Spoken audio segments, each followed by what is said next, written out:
Is there anything more that could be done other than the system that you've just described, moving on to zones 6 and 9 or whatever they are?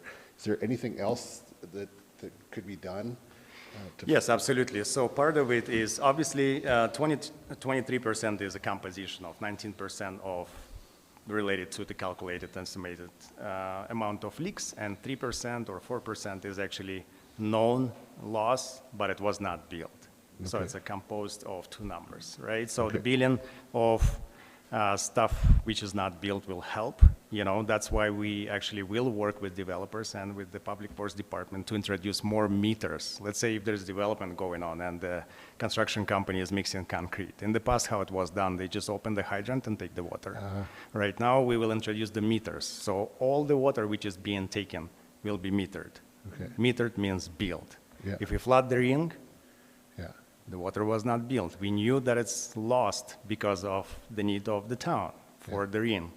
Do we want to meter it? Potentially, yes. We're not going to bill ourselves, but at least we will quantify the amount of water being lost for fire hall training, rings, pools, and so on. So, you know, I just wanted to demonstrate that the spreadsheet we use how to calculate that. So there's a lot of data going into this, and we understand what can be improved, as well as Mr. Andreas and his team. We know what needs to be done. So leak detection is the big one. If we will continue on this program, I think it will help as well. Plus the program when we upgrade the meters in town right now.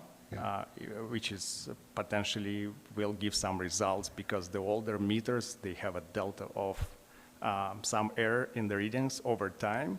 Once we introduce the new meters, they should read the flow more accurately. So excellent. That will contribute as well. Well, what you've just shared there is really good news. Our actual leakage is probably closer to 19%. 19%. Is there some sort of, like, what would be a norm in a municipality that the people, I mean, it's just because there's always going to be new leaks and stuff like that, I imagine some number is seen as you're never going to get to zero. Yes. You know, so what's kind of like...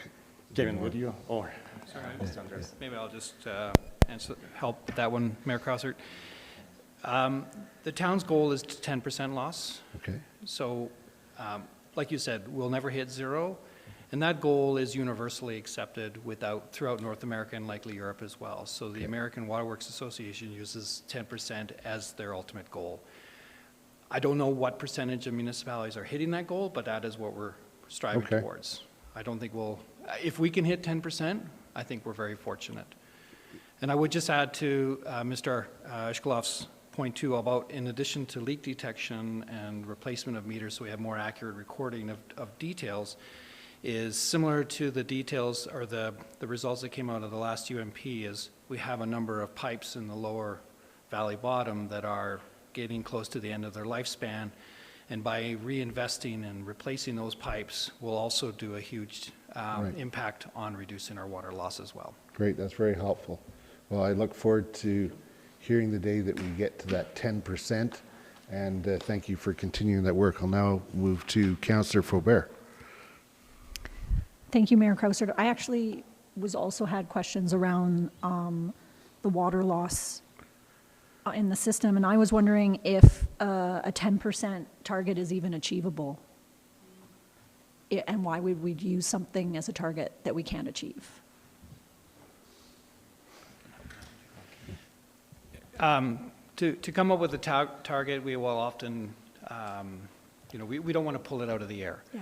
So we've adopted what every other municipality has. So the 10% is kind of the standard. One of the challenges we will have hitting there, which is different than a lot of other municipalities, is, I just mentioned those older pipes are sitting in very granular soils. So as Mr. Ishkalov mentioned, that of the 8 water main breaks we found last year, one of them surfaced, which is actually a bit of a surprise. Typically, when they happen, we never see them because they just get buried in the soils and they never surface, which is some of the benefit to other jurisdictions. Is when they have a water main break, they know, because water shooting out into the street, and then they can, you know, they know exactly where it is and they can repair it. We're just not that fortunate. Absolutely. Thank you very much. Yes, out of 8, 7 of them were not even detectable from surface. So shouldn't we use the technology to find them? They will be there forever and until, you know, the ground will collapse or something like this. So. Yeah, thank you. May I ask another Yes, question? absolutely. And just on that one, I mean, the gravel valley bottom really does affect our ability to detect leaks. And it makes me question whether the 10% standard across North America is that, like, maybe we need a different achievable target. But that's a interesting conversation. I also really appreciated the update on the how we calculate the system water loss. And my next question, in your presentation, you talked about meeting or exceeding most KPIs. Yes. What does most mean? Is that Exceeding 98%? 75%? Like, is there a All the KPIs are most of them are 100%, and we exceeded most. So let's say out of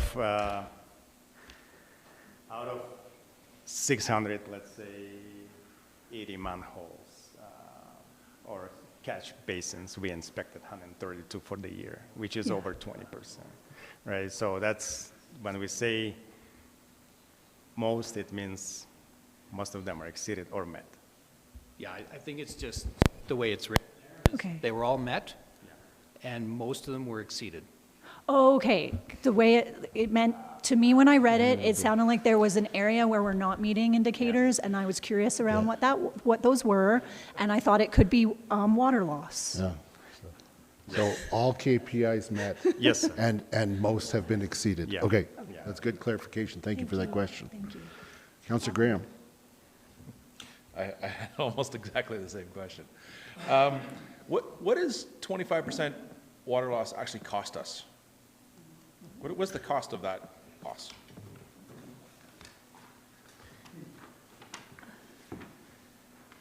We don't know what that number is. We could certainly figure out like a cost per megaliter, for example, to understand that on an ongoing basis, but we don't. I mean, part of the factors in there is power, right? Treatment, the chlorine, the power to pump it around. So it would have to include all of those factors to truly understand those costs. It would essentially be 25% of the total cost of not delivering, but creating that water. Well, for example, the contract for EPCOR is we don't break it out by water and wastewater, so it wouldn't be that transferable to be able to identify what those costs are, if that helps. Thanks. Maybe a follow-up on that later. Yeah. I'm sure we can talk afterwards and see if there's an opportunity to put a price tag on that cost. I know at some point when we want to look at a return on investment in replacement of water mains and the work that we do in leak detection, that we'd want to compare that to just allowing it to leak, which is not ideal, but certainly something that we would consider, but wouldn't be a driver in our decision making. Okay. Would be definitely an interesting metric to know in order to, especially against the cost. It probably makes the cost to detect the leaks a lot more economical when you recognize that how much it's saving, right? And the investments in refurbishing that infrastructure. Yeah, looking at Councillor Graham, looking at the calculations, actually the amount of water saved we can quantify that. Okay. You know, it's about Yeah, 10%. so Yeah. we could have that number at some point. That'd be Yeah, fun. yeah. And And then if I might follow up with one more. The water that is being leaked into the groundwater is chlorinated water, correct? Is there concerns about that chlorinated water into groundwater systems? as long as it's not going to the water body, we don't know what is the communication under the ground. It has to be determined by the hydraulic model. By the what, sorry? By the hydraulic model, communication into the ground, you know, it's impossible to say where it's going. Right. even if it's going to aquifer or it's just being dissipated into certain things. But is the level of chlorination something that would be a problem? Yeah, for sure. Adding chlorinated water to the groundwater is not ideal. Practically, there's no way we can deal with that. If we are aware of a water main break, for example, EPCOR, when they respond, they put dechlorination pucks in there to make sure that that water is not escaping and going to the groundwater, but to physically be able to do that with where those leaks are, we don't know where those leaks are, Right. let alone being able to do any proactive dechlorination is just not possible. But every household does that waters their lawn or waters their plants and puts the water out of their taps into the yard, into the yard, right? I mean, Yeah. so we're actively doing that too. Yeah, fair point, yeah. Okay, thank you very much. We're hoping is that by we have to have a certain chlorine residual in the water to ensure that it's potable. Right. And of course, ends of the line would have more farther from the plant. Or less, actually, sorry, closer Right. to the plant would have more. So it's also a factor of the location of these properties. So there's a lot of Right. influences on the volume. But, to your question, ideally, we want to just stop all leaks, but, we'll never hit 10% either. It's very going to be, or we'll hopefully hit 10%, but never zero. Thank you very much. Any other questions? Seeing none, thank you again for your Thank you very time much. today and your presentation and excellent answers to our questions. And I wish you well for the rest of the day. I'll now move on to C1, the minutes of the March 19th meeting. Are there any errors or omissions that anybody noticed?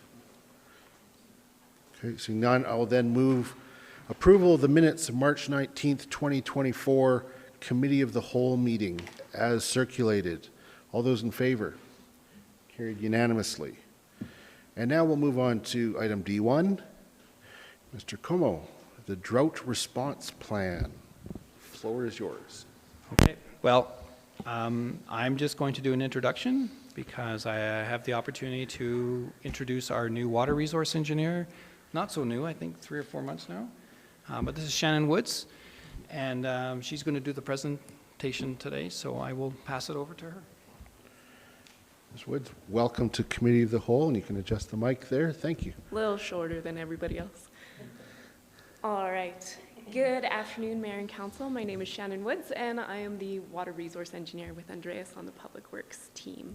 I'm here today to give a brief update on the current drought conditions within Alberta, and then the Canmore's response to some requests that have come from Alberta environments and protected areas. I invite you to ask any questions as I go along, so feel free to interrupt. So looking at what we'll cover today, I'll give some background information on the drought itself.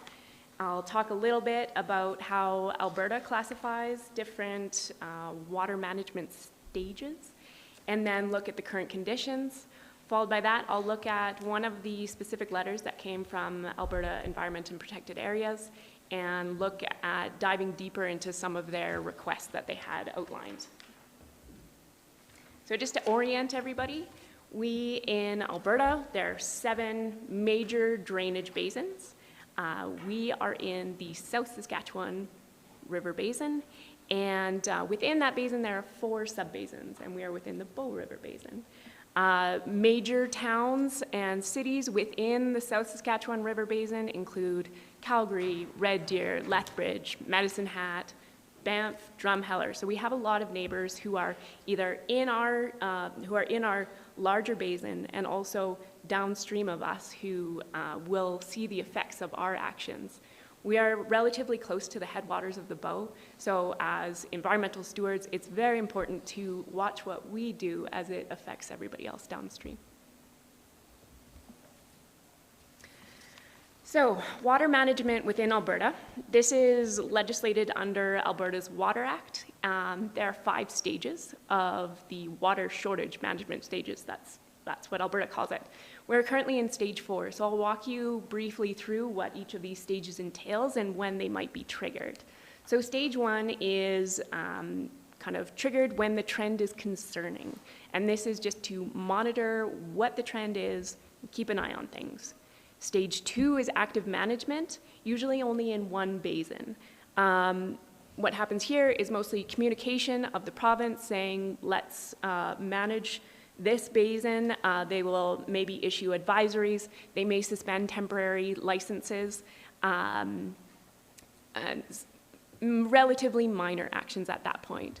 Stage 3 is what they call a priority call.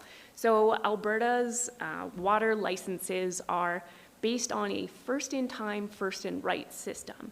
So, and this was enacted in 1894, so a long time ago.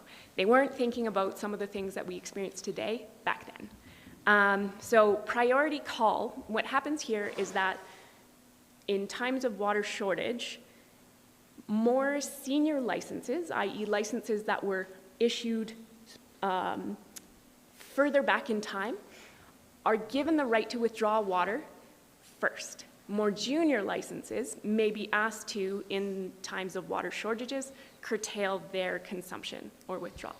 They may even be asked to stop their consumption or withdrawal. And this is regardless of use. It doesn't matter if you have a license for a city, for industry, for a golf course. It is merely a timestamp on when your license was issued. In stage 4, the stage that we're in right now, this is when multiple areas are under water management. And this might be triggered when municipalities or other license holders are unable to divert. So their water intake, their pipe might be hanging high and dry out of their reservoir. So this is when getting into dire circumstances. There's a possibility of interbasin transfers, but this is when the government is getting more and more active in control.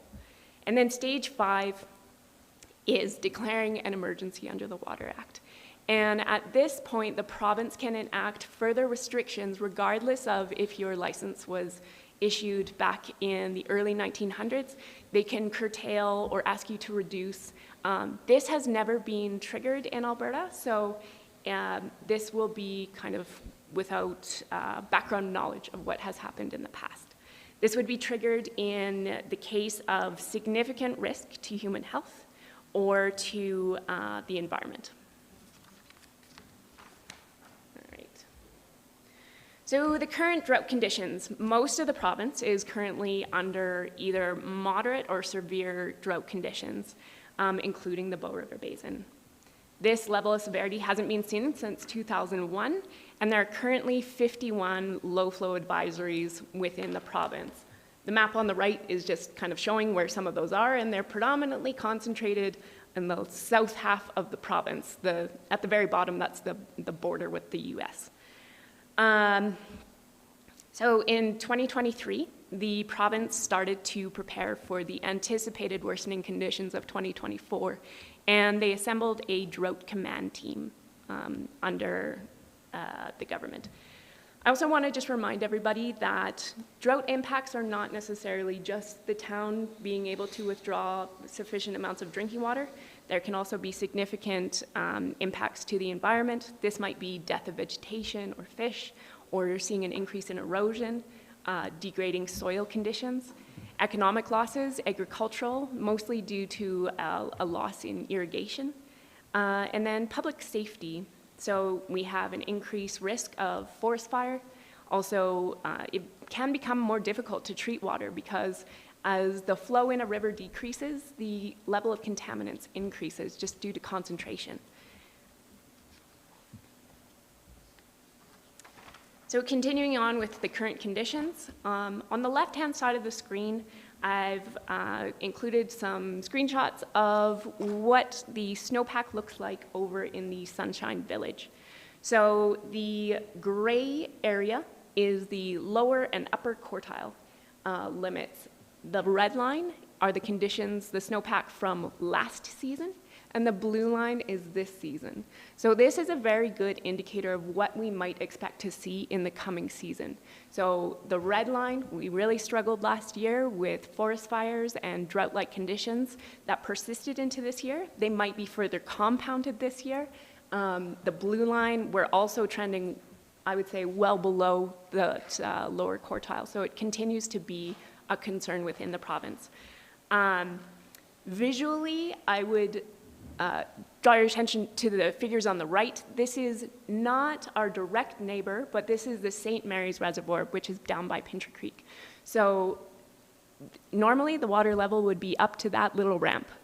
It is currently trending about 10 meters below, which is severely concerning. So Pincher Creek has been trucking water since last year, which has a severe impact on their economics. They also announced just last week that the irrigation district in the same area as this St. Mary's Reservoir, they just cut their irrigation allotments in half for this year. So that has a huge impact on what crops are viable and all the farmers' economics and everything like that. So seeing some huge effects already coming down the pipe.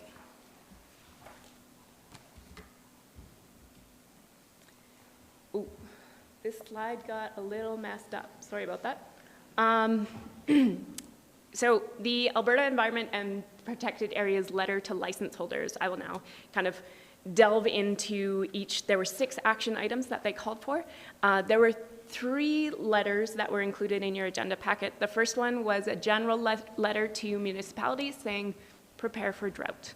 The second one, which I'll address, is the letter to license holders. And then the third was about sharing agreements. And the town of Canmore was not included in sharing agreements because we're considered to be a relatively small water license holder.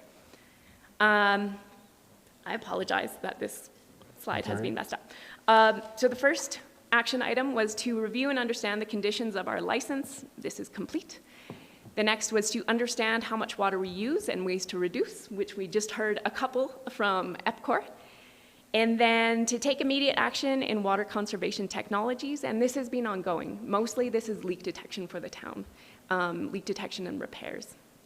Then the next was to develop drought plans. This is in progress in working with the emergency response teams, engaging with other stakeholders within the town administration.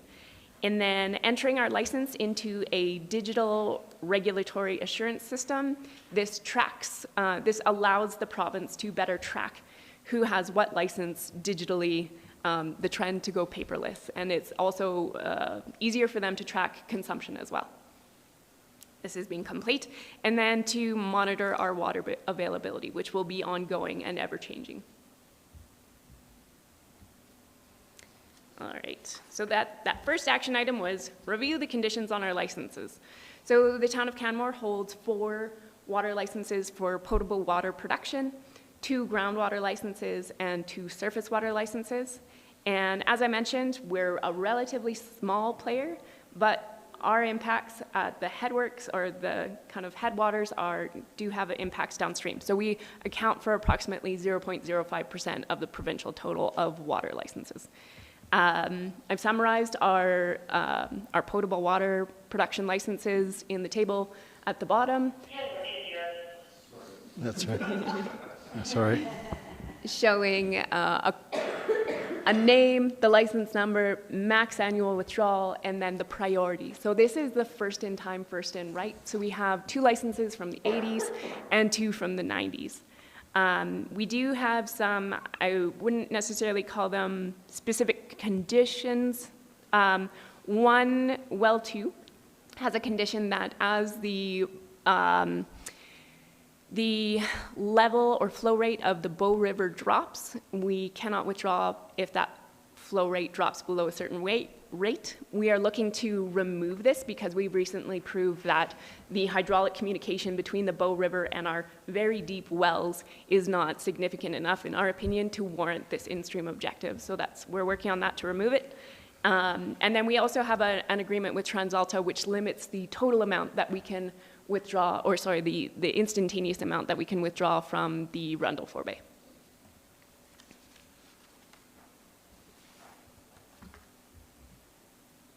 All right, water consumption and ways to reduce. So this is mostly on the town's behalf. This is mostly in regards to leaks, because if we can reduce that 25% loss in leaks, then we can, or 23%, we can make a huge impact. For the town, I would say it's not our immediate and personal endeavor to go and look at the civic center's toilets or faucets, although that does make a huge impact on the residential side because it's compounding.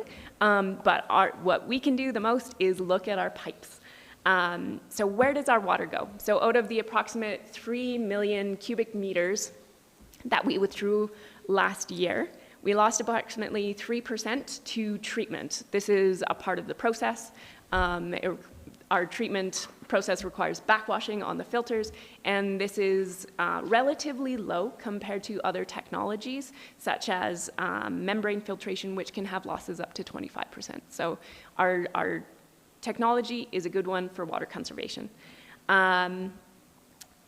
Next, we have distribution, as we've talked about the leaks, and then we had metered consumption at each of the different residences, businesses, establishments. So how can we reduce this? Mostly through leak detection and repairs. Replacing the aging infrastructure. We have a lot of infrastructure that has been around for a long time, especially in the valley bottom. There are water mains that were built in the 1960s. And so the effective or the estimated useful life of most infrastructure is about 75 years, but this can be stretching it sometimes. But as infrastructure ages, it is more likely to leak. So that is really where we can focus. And then another thing that we can do is with leak detection and repairs, we're looking at installing meters within the distribution line, not at the tap of the consumer, but in the water main itself. And so if we see abnormal flows going through a section of a water main, we can think, okay, downstream of this somewhere, we suspect that there's a leak. This might, for example, help us to identify, this could also help us to identify leaks within residences. For example, there was a residence or a building that had a leak that wasted 6,000 cubic meters within 2 months. This is enough to fill 3 Olympic swimming pools. So we can help to identify those sooner. Also, the meter transformation that we're working on right now, these are a lot easier to read. These are in each of the homes and businesses. They can be read a lot faster, and so if we're worried about a certain area, it's a matter of an afternoon to drive around and pick up all of those meter readings instead of taking weeks. So that is also an opportunity for us. All right, developing drought plans. So this is mostly 2 main components. One is a water restriction plan and another is a communications plan. The water restrictions plan will be posted on the town's website. It's in development right now, and this will be for public education and communication. We'll also have internally monitoring to inform or trigger when to kind of go into each of the different water conservation stages, which I'll go through in a minute. And then we're also looking at additional restrictions which might be invoked if we go into emergency conditions. The communications plan is really the who, what, when, where, why, how of disseminating information to administration, businesses, and the general public. And this will be kind of disseminated during, oh, there's a typo, I apologize. This will be disseminated via internal communications, newsletters, community signage, and social media and local media. Outdoor water restrictions.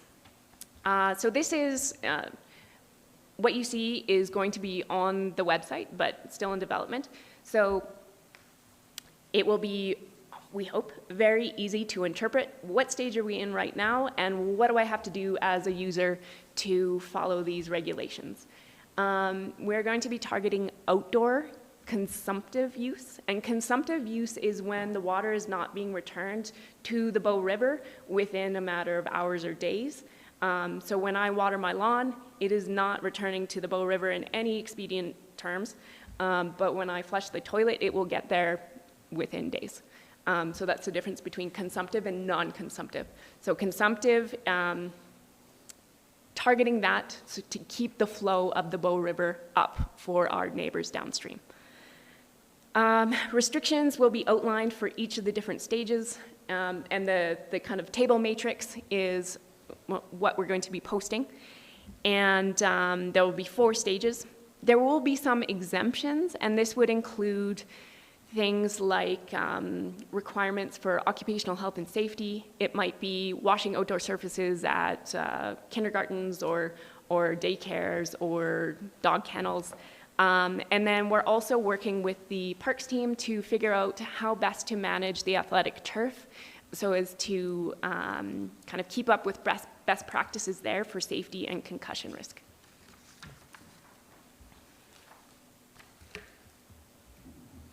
And then finally, monitor our water availability. So there's a couple of ways that we can do this. The first is through for groundwater. We can look at shallow monitoring wells, of which there are 9 within the town.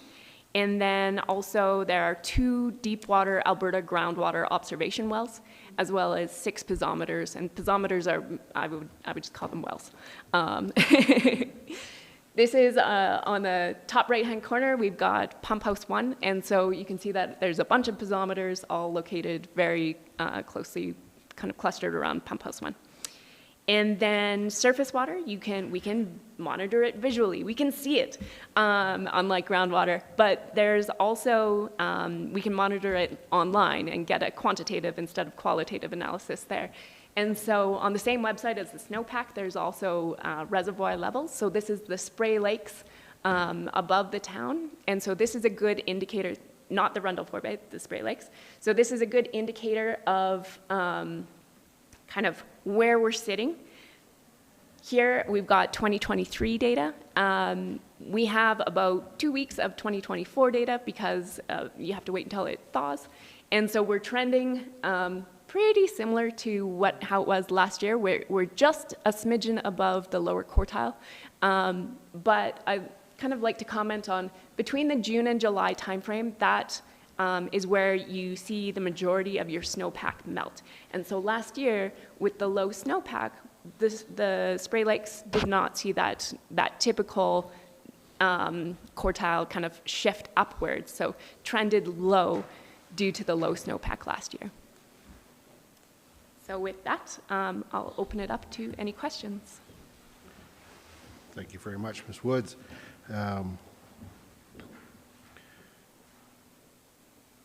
My understanding is with regards to, we actually have a fairly good water supply even in current conditions, but would we be undertaking any mitigations simply to preserve the amount of water that for those downstream, or will it just be based on the conditions that we have here in town? So this will be a little bit of, I would say 2024 will be a learning experience. Quite a few, I'd say almost all cities and many municipalities and towns in Alberta already have drought plans. They understand, or they have some data collected from last year. For example, Calgary implemented their water conservation and restrictions, so they know, okay, in stage 1, we saw this much of a reduction. Do we need to go to stage 2? And so we can work to kind of fine tune. When do we trigger each stage? Do we trigger stage 1 every year at a certain time? So Okotoks, that has one of the most restrictive licenses, they trigger stage 1 at, I think, May or June every year. And I think they just moved it so it's actually going to be earlier and go later. Right, and they've also made them more restrictive this year. It's quite interesting to see what they're doing. So they're a good one to watch. So for us, we'll likely, do you anticipate, I should say, that we will move into those stages with restrictions at some point this year? I do, if we continue on to what's anticipated to be a very dry, very hot year, if it Yep. follows kind of 2023 seasonal conditions. Yep. Even if the province doesn't call for us to make any reductions, I think it's a smart and environmentally conscious thing to do. Yeah, that's what I'm wondering, is if we would take it preemptively, or because it's the right thing to do, even if we had sufficient water. Yes, I think we will do that, but there will be a lot of kind of internal discussions with administration, a lot of other kind of Right. internal stakeholders. And that's what's currently being finalized. Yes, We don't yeah. we don't actually have a draft or a drought plan. We have a draft drought plan. We do, I'm sure. yes. Okay, thank you. Councillor Faubert. Thank you, Ms. Woods. So if I understand it, this update gives us as council information around the response plan as it currently exists, as well as the work that administrations do to have a drought plan. Yes. Sorry, did I interrupt? No. Okay. Also to let you know that so when we do release, so the website itself will be the consolidated kind of hazard monitoring. And so if people are asking you questions about that, then being able to know what's coming down the pipe and be able to direct people to the correct resources to become informed themselves. So I anticipate that will be released soon. And then we can start working on kind of educational campaigns, stuff like that. How does this work jurisdictionally? Like, is this water restrictions for our corporate use? Is this water restrictions for our community use, for business use? Or is it the province that says there's water restrictions? So it can be all of the above. So if the province, if they did a priority call and they said, Canmore, I'm sorry, there's somebody else who has an older license than you, please reduce, then we would have to do that. So that could come from the province. Also, if we went to stage 5 and they said, okay, unilaterally, everybody has to make reductions to these percentages, then the town would have to do that. So on a provincial level, it can, so we can also, as administration, say, we are going to water our athletic turf surfaces less, even though we haven't gone to a specific stage that would trigger that. And then on a town level, if we say everybody on the town, and we would trigger this ourselves, whether indicated by the province or kind of preemptively to conserve, then we would go into stage 1, stage 2, stage 3, stage 4, and then everybody across the town would be in the same boat, including residences, businesses, et cetera. Thank you. I think you're amazing. Thank you. You understood my question and answered it so well. So then our responsibility, because we hold the water license for municipal potable water, is around the use of that potable water in our community. Yes. What about other license holders in the community? If we put in restrictions, do they apply to them? No, if somebody else held a water license within the town or adjacent to the town, it would not affect what they did with that license. So if a golf course has their own license, they may continue to use water from that license in a way that they see fit. Hopefully they would reduce as well. But if they were using town water, then it would apply to them. So if they had a combination of 2 irrigation systems, which I don't know if anybody does, they would have to follow our guidelines on their irrigation. Yeah, I believe there's 45 licenses in the valley. Sorry?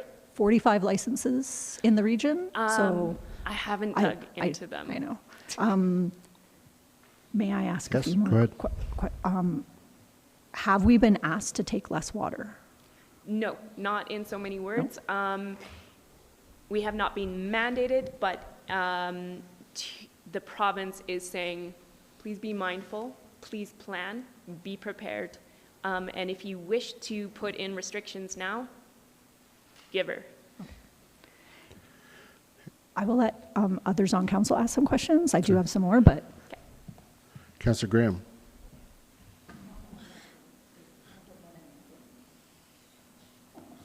Thank you, Mayor. And thank you for those couple of questions. I floated down I want to go back to your slide regarding if the Bow River gets to a certain level. I floated down the Bow the other day, and I had to walk my boat several times, and this has nothing to do with the weight that I've gained in the last 3 years of my life. Did you just pump up the raft more? It'll. I'm going to blame it on the other occupants.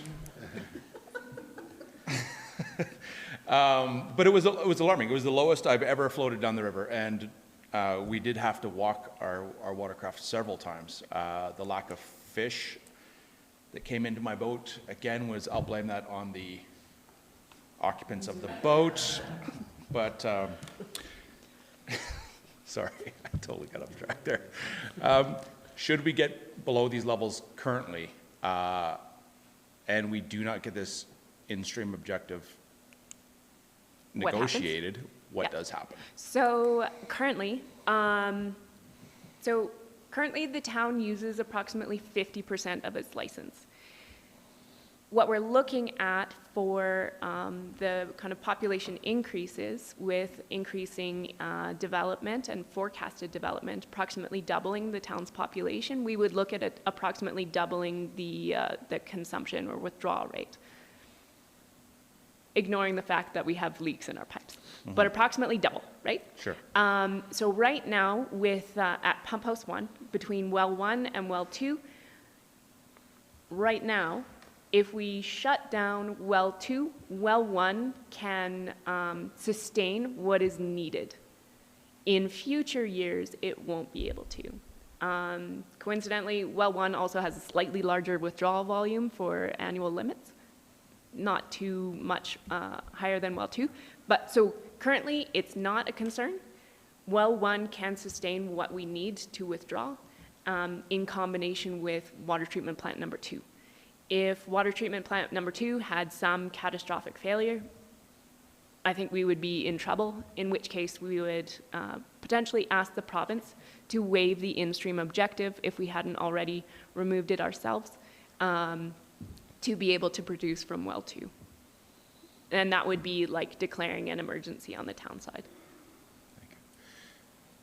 What considerations are given for wildfire and the suppression of wildfire? Like, should there be a fire somewhere around that takes out of our basin? Does that get factored into this response as well?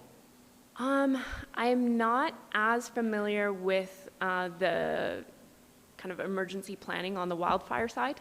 I know that, can I pass? Yes, certainly. Pass the question, ask a friend. Ms. Miller? Hi. For those who can't see me, it's Caitlin Miller, Director of Emergency Management. So certainly the drought levels and water restrictions, both of those things play into a wildfire response. I will be coming back in May with a pretty detailed presentation on it, but drought coding is used to determine wildfire risk, so it's something that we look at frequently. And we're also working together to, internally as administration, to monitor our hazards in a more comprehensive way. So when we're talking about drought, we're also looking at fire risk, and we're also looking at flooding risk, which kind of seems counterintuitive, but drought conditions do often lead to Flooding, better flooding conditions, especially on our steep creeks, which, as we know, is one of our highest rated hazards after wildfire. So all of this does play together and is very important for us to be monitoring and be aware of. And when there's water restrictions in place, it's really important as a community that we come together to support our water intake, not only for our community well-being, but also the well-being of the region and what we need for those public safety tools. Thank you very much, Ms. Miller. I have one more, if I might. Go for it. Longer-term planning, lawns. I know that Banff is looking at policy to encourage people to go to more biodiverse systems rather than a lawn. is that something that administration is contemplating over the next while?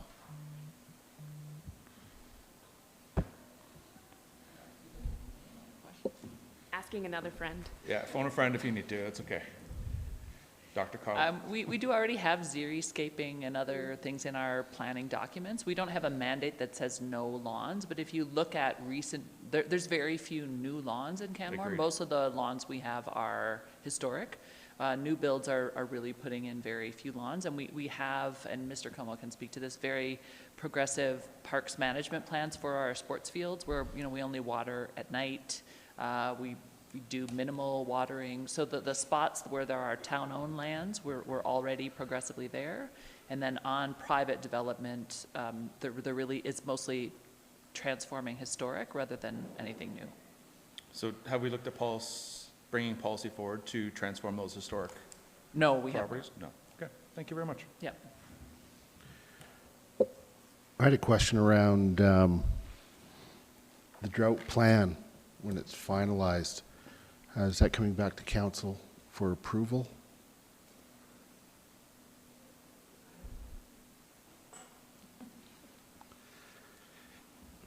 At this point, the intent of Ms. Wood's presentation is to show you the guts of what it looks like. Okay. And then we were hopeful to have a lot of those already in place, but we're just falling a little bit behind.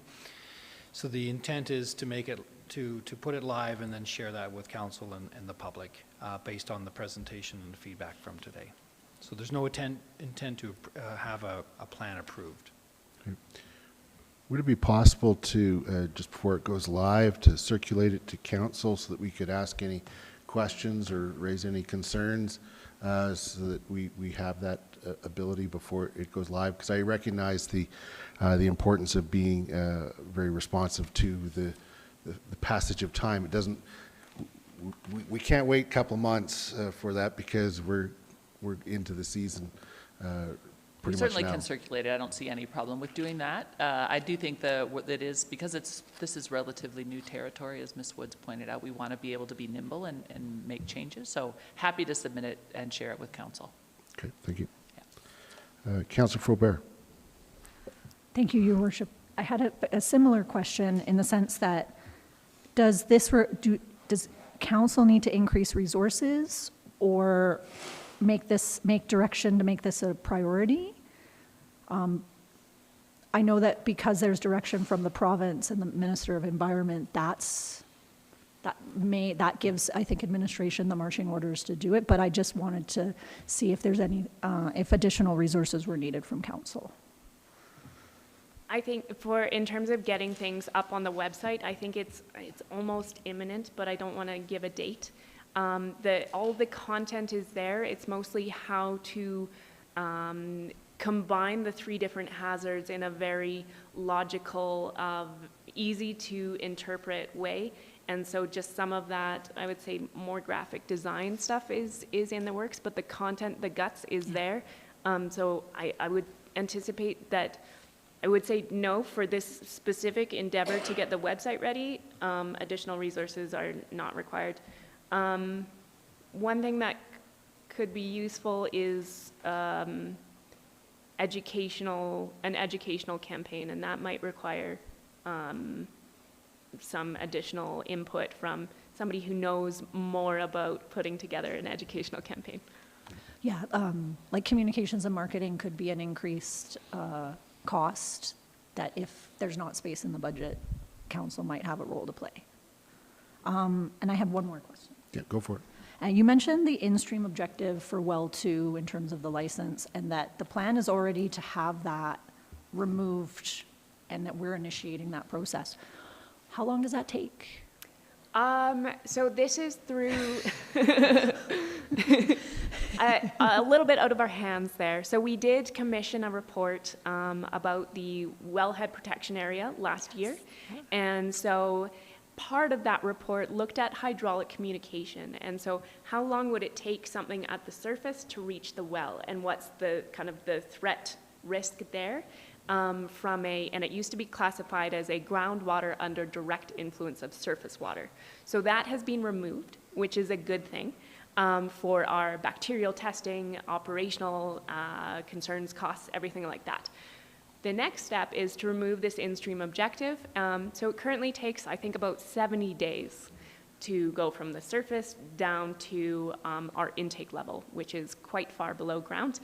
And so since it was classified as groundwater under direct influence before, there was more of a reason to have that in-stream objective. Now, in my opinion, there is not a reason to have it, and we have the supporting documentation for that, but it will be through the government of Alberta, and that can take time. And then, have we ever had the in-stream objective triggered? Absolutely, every year. Every year Yes. we, thank you. Come chat with me more. Excellent. Rogers, did you have something you wanted to add? I do. I just have heard from the communications team, no additional resources are required for an educational campaign on drought. Great, They can thank you. absorb that within their. Thank you for that real-time sourcing of information. Very good. Okay. And just around our water license, and thank you for the comment that we currently use about 50%. So that tells me, as things currently are, we have a sufficient water license to build out, is what we're projecting right now. At the forecasted consumption rate, Yeah. yes. Yeah, right. Thank you. Okay, I don't see any other questions. So thank you very much for the update, and we look forward to seeing the drought plan, and thank you for all of your work in this area. Thank you. And it worked very well that you came and reported today at the same time that EPCOR reported, because they obviously fit very well together. So thank you for that. I'm now going to call a 15-minute meeting break. Just a second, Dr. Cottle. Just before you do, I'm wondering if Ms. Miller could just take 1 minute to do a quick intro update. Yes. So, hi again, Caitlin Yeah. Miller, Manager of Protective Services. We have a guest that walked in today, and I just wanted to introduce everybody to Constable Lee Brochu. So, Lee is new. You can come on up if you want. You just try to hide. But Lee's a newer member to the community, got here last fall, and has community policing as a priority and a great asset for us. So Great. I want you to introduce everybody to Lee. Well, welcome. Welcome, and thank you for your service. Yeah. Okay, with that then, we're going to take a break until 2:45.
Okay, we are back, and we are now going to turn to item D2, the preliminary 2024 property tax rates. Ms. Gibbons, welcome to Committee of the Whole. The microphone is yours whenever you're ready. Thank you. Unfortunately, no cute animal pictures in my presentation. So good afternoon, Mayor and Council. I'm here today to provide some preliminary information on our property tax rates for 2024. Property assessment notices were mailed back on February 13th, and now property owners have until April 22nd, so next Monday, to resolve any questions with the assessor or to file a formal assessment appeal. So given that, the information and the numbers in both the briefing and today's presentation are the most recent we have available, but I just want to flag there will be minor adjustments between the numbers presented today and the final numbers in the bylaw that will be presented at the May meeting for approval. Property tax rates must be set through a bylaw, and that responsibility cannot be delegated. Each year, administration recommends municipal tax rates for the various residential subclasses and non-residential class properties based upon assessed property values, the budgeted tax requirement, council-approved property tax policy, and other direction provided by council. Ahead of passing the annual property tax rate bylaw, preliminary assessment information and tax rates are being provided to the Committee of the Whole for review and discussion. Council approved the budget of $77 million for, and sorry, I still say 2023, that is actually 2024, which determines the amount of money that's needed to operate our municipality. From the total budgeted amount, revenues from other sources such as sales and rentals, permits and fines, etc., are deducted, and what's left is the amount of money the town needs to raise through property taxes. So for 2024, sorry, my error there, it is $34.88 million, as you can see on the slide. And this total is collected through taxes can be further broken down into three components. So there's our municipal taxes portion, the vital homes amount, and the estimate for supplementary taxes, which are collected later in the year.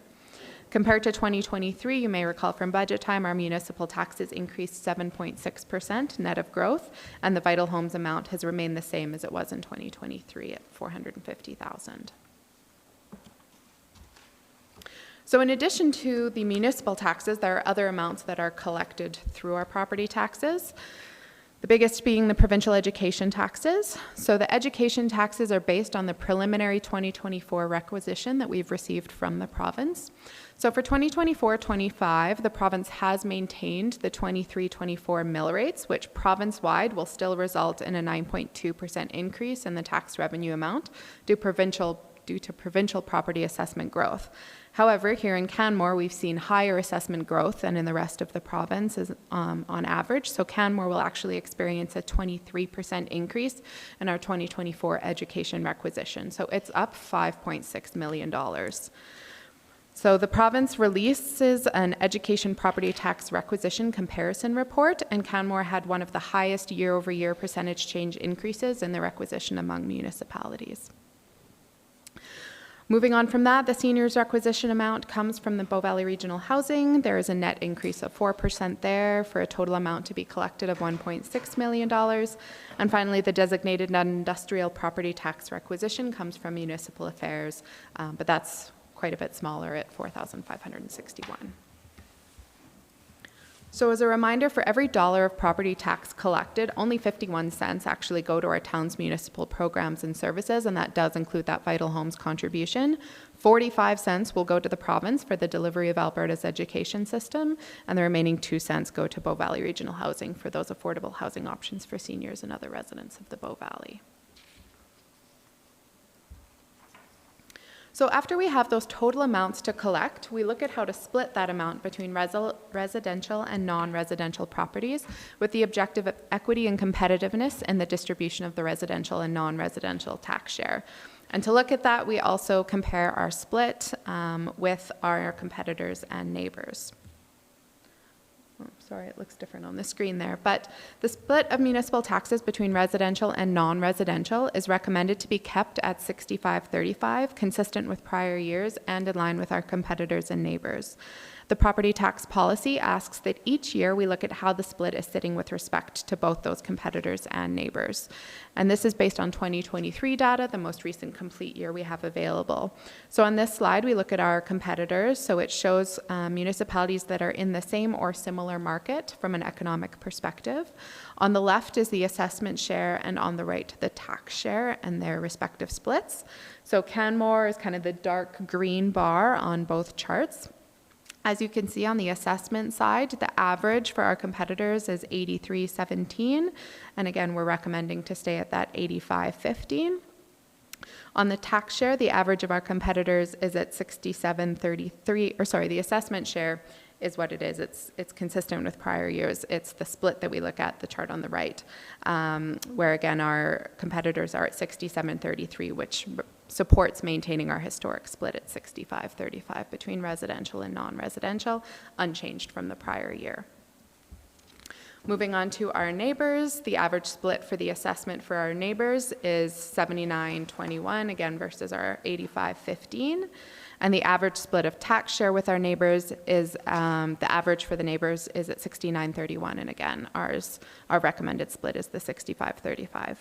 So overall, as you can see, like prior years, Canmore kind of sits roughly towards the middle of the charts for both data sets, our competitors and our neighbors, and we believe this all goes to support maintaining our planned tax split of 65-35. So moving on to assessment, once we have those splits, the next step is to divide each of those split portions based on assessment values. The assessment needs to comply with the standard of assessment regulation that's established within the MGA. The audit branch of Alberta Municipal Affairs monitors assessments to confirm that assessors have applied legislation appropriately and that assessments are prepared using the same value standards for all properties and that the subsequent assessments are fair and equitable. Something to note here is that all properties are assessed and subsequently taxed based on the economic conditions on July 1st and their condition as of December 31st, 2023. This is the assessment information in aggregate with the totals for each classification. The total taxable assessment base for 2024 is $11.85 billion, which is an increase of $1.17 billion or about 10.9% from last year. And that's composed of two pieces. So first is the real growth. So that's the assessed value of new properties that did not previously exist. And then the second piece is market growth, which is the increase in the value of existing properties. So they equate to $223 million in real growth and $944 million in market growth, totaling that $1.17 billion increase in our overall taxable assessment. One thing we always note, so each year owners of tourist home properties who are not renting their property have the option of completing the statutory declaration that they are using it personally in accordance with our property tax policy. So fluctuations in the values of those properties within this table also has to do with who files that statutory declaration from year to year. So we do see greater volatility as properties move back and forth between those two categories year over year. We also talk about median assessments versus average. So here are the median assessments for the residential classifications, both by the classification and also just for property type. On the non-residential side, there is a significant amount of variation between property types, so we don't typically report on the median assessments for non-residential. So next we'll get into what that all equates to in terms of the actual mill rate calculations. So we start again with the amounts to collect from our budget process and the requisitions we receive. Then we determine the residential, non-residential splits. Each split is then divided based on the assessed values in those classifications, and that's really what determines our rates. And again, as a reminder, the mill rate is the dollar value of taxes per $1,000 of assessed value. The property tax bylaw will then set out the various rates for the different classes, and as a reminder, not all properties pay all taxes. There are different combinations of tax types depending on the nature of any individual property. So this is what that all equates to. These are our preliminary mill rates for 2024. Again, there's likely to be some minor changes because of any adjustments between now and when the final bylaw comes forward. Again, per the MGA, municipalities are to conform to a non-residential to residential mill rate ratio of no more than 5 to 1. And as you can see, we are well under that threshold at 3.06 to 1. And that's come down a little bit from last year when the ratio was 3.28 to 1. Just going back briefly to our competitors and neighbors to give a bit of a sense of the scale of who we compare ourselves to and our proportional size. On the left, we have the number of dwellings for each of our competitors, and on the right, we have the residential tax per dwelling. So as you can see, the average for our competitors was 1,963, and we're just sitting slightly higher than that at 2,237 for 2023. So again, kind of supports us sitting in the middle of that spread. When we move on to the neighbors, again, on the left gives you that sense of the comparative size of those neighbors, and on the right we have the residential tax per dwelling. Here you can see the average residential tax per dwelling for our neighbors is at 2,126, and again, we're just slightly higher at that average of 2,237. Overall, again, sitting kind of between our competitors and neighbors, and that roughly supports us with regards to the split and our overall property taxes per dwelling. Lastly, before I wrap up the presentation, I have some stats on those assessment appeals. So the number of formal appeals filed as of yesterday, I believe, was around 8, and those were all for residential properties. Again, not all of those necessarily go to the Assessment Review Board. Most are typically resolved between now and when hearings are scheduled. At this same point last year, 18 appeals had been received and 1 had already been withdrawn. And the assessors have been successful in defending most of the assessment values that have been taken forward to the appeal board in recent years. I'll have the final number of appeals by the May presentation. Again, that deadline isn't until Monday. Right now, we're trending a little bit lower. We'll see what comes out of between now and Monday. I will flag that historically, most of the appeals we see do come in right before the deadline, so I'm hesitant to say that this 8 is much of an indication of the trend at this point, but we are lower than we were in the previous year. This concludes my presentation today, and I'd like to open it up for any questions that you may have. As with prior years, if there are any scenarios that you would like to see modeled with regards to the tax rates, let me know, and that gives us the time to perform any necessary analysis before we bring those final rates for approval at the May meeting. Thank you. Thank you, Ms. Gibbons, for this presentation. Very informative, and I really appreciate how you walk us through each step. And the charts and where we sit with others is very important. Of course, that came from the property tax task force some years ago, and we've continued to be in that range. And so I think the work of that task force was very good. With respect to questions, I'm looking to council to see if there are any questions. Councillor Graham. Thank you, Ms. Gibbons. A couple of notes. The tourist home personal use was down 16.2%. Is that people just not applying for that use anymore?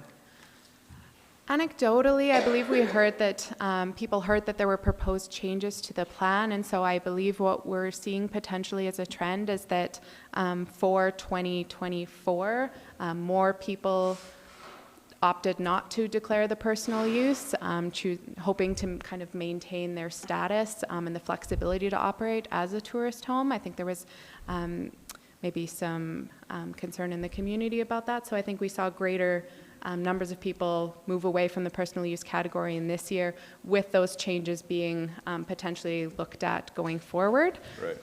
But again, those changes weren't in effect for this year, but I do think that affected what people chose to do with their properties this year, knowing that that change is coming in the future. So it wasn't about values, it was about the number of people subscribing. I think we Correct. got 76 this year, and I think it was 100 and something last year, if I remember right. I don't have the numbers exactly Yeah. of the rolls in front of me, but it definitely has to do with more properties moving into the tourist home category out of the personal use category, rather than changes in the individual values overall. And vacant service land went up 27%. Can you help shed some light on that one? We had big increases in the amount of vacant service land that came online. I think particularly up in Three Sisters was a big Gateway area. and I could whatnot. go back to, I think Benchmark might have highlighted a bit of that in their presentation back in February, but that's my understanding is, again, it doesn't have to relate to the values. It has to do with a lot more land coming on and falling into that category and being available now. Fair. This is a question you might not have an answer to. I'll do my best. We send $30 million roughly away for education taxes. Do you know how much we get back? And this is probably a question for CBRE, but not you. I don't think we've a lot less. I mean, I would highlight just one single number. Historically, our MSI capital allocations, which was money that we received from the province, historically had been, if we look back for a number of years, say around the $4 million mark. Under their new local government fiscal framework, we're looking at about half of that. So we are in an environment where we're requisitioning $5.6 million more in the education tax on our residents on their behalf, and we're receiving about half of the amount of capital support that we had received historically. That's just one number. There are other pieces within it. I don't have a number at my fingertips, but that's the biggest impact to our community right now. And I think just for council to know, one of the numbers I found interesting is that we have $223 million of new properties online last year. I'd take that number to the province and let them know it.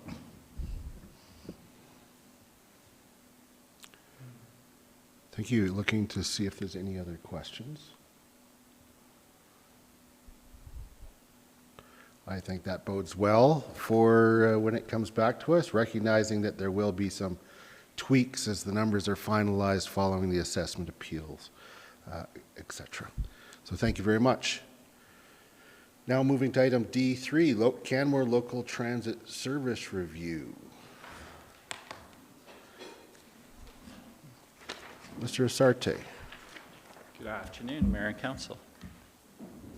Welcome. Thank you.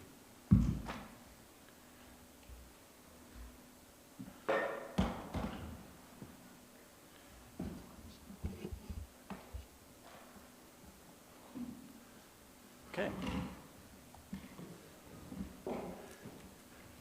I'm here today with Steve Nelson, our Director of Service Delivery. Welcome, Mr. Nelson. For the Transit Commission, sitting in for Mr. Bean, who's traveling abroad right now. We're here to share details of a recently completed Canmore Local Transit Service Review. Administration and the Commission have worked closely together with the support of Dilling Consulting to complete this review in support of our own community goals here in Canmore. Our plans outline the rationale for transit, they set targets. The piece that's missing there is how to achieve those targets and those goals. And so that's what the service level review is, it's the how piece. So this will provide information that will be valuable for us as we go forward in decision making. There's a lot of information in the report.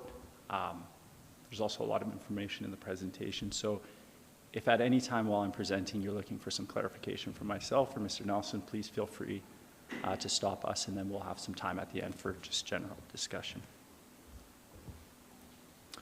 Okay, I will start the presentation by taking a moment to speak to Transit's role in supporting our community's travel needs.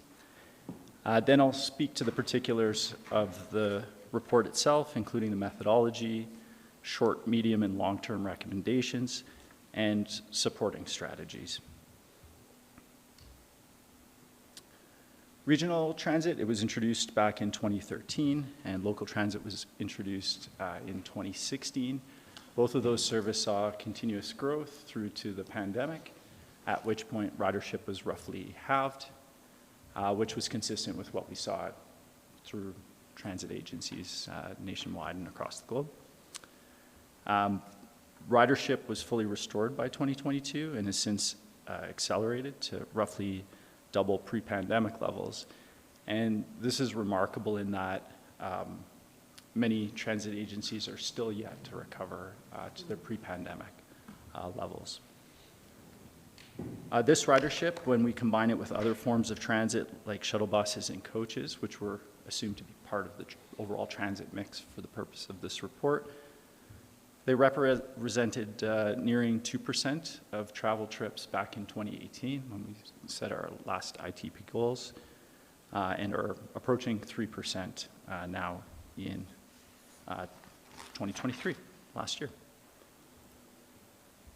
Our current target set in those 2018 plans is for a 40% non-vehicular travel trip share, with 5% of that set for transit. This would require approximately a doubling of ridership between 2023 and 2030 for that to be achieved when you factor in travel growth on the larger system. So more travel, you need to double the trips to reach that 5% proportion. But transit's role, it's an outsized role for mode shift in that it enables fundamental differences in the way people travel in our community. It serves as an intermediate step, often between walking and cycling trips, and can replace walk and cycle trips during inclement weather or when people need to travel further distances. So this freedom of choice in travel can allow more people across the community, across a wider portion of the community, to live car light or even car free.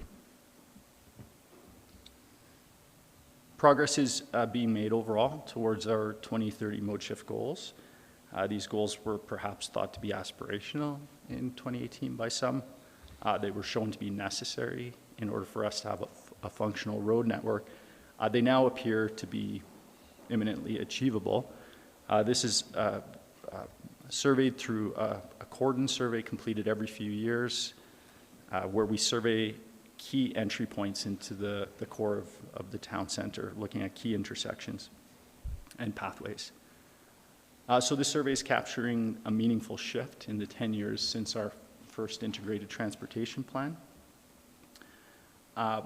However, we unfortunately don't have the luxury of getting complacent at this point. There's a lot of work still to do.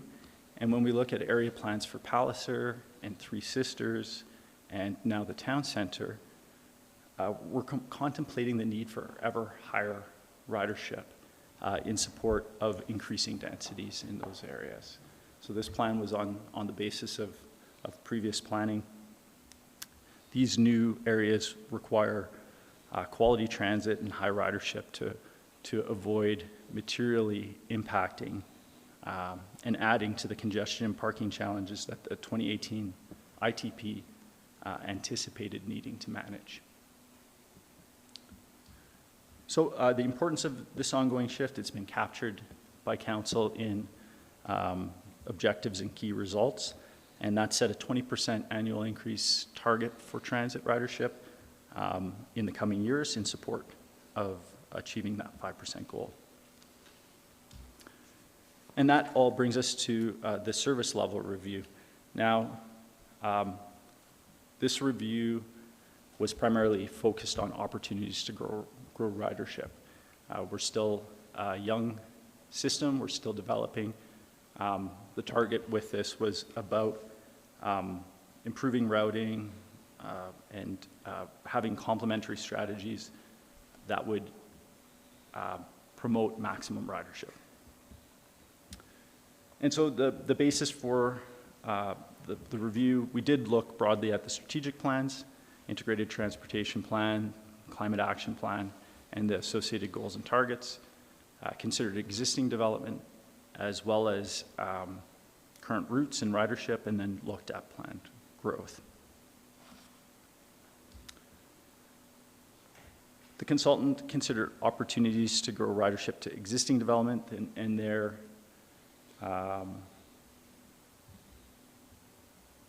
they saw lots of potential along Bow Valley Trail and out to Palliser, as well as opportunities in the, I think I'm just out one slide, sorry. As well as opportunities out in Gateway of Three Sisters. Just give me 1 second.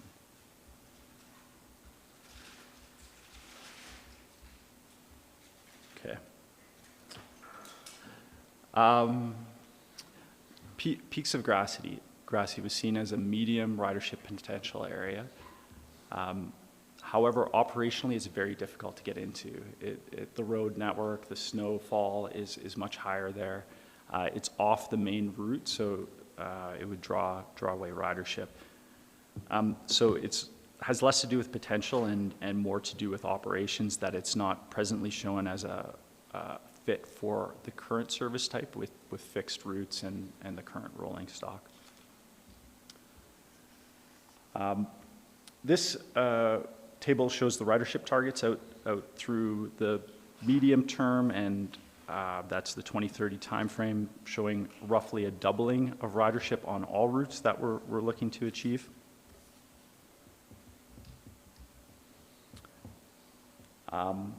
Opportunities to grow ridership. Just going to look ahead very quickly here. I think a couple slides. Sorry.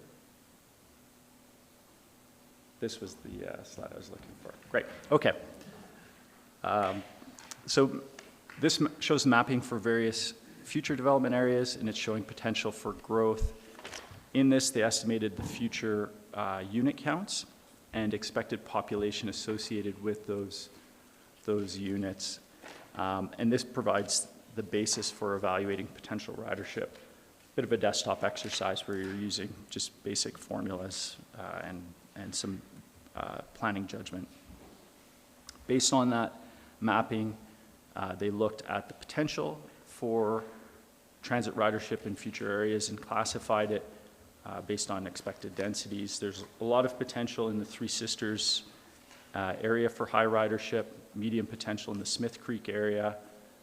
My personal feeling is if concept planning for the Palliser areas is done in a way that's transit-oriented, that too could be a high ridership potential area.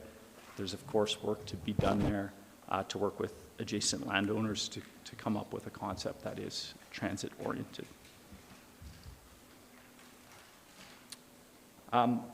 The plan looked at potential for key generators, like visitor accommodation, and as well it looked at some of the key facilities in the community, key destinations that we would look to approach, both provincial and municipal facilities.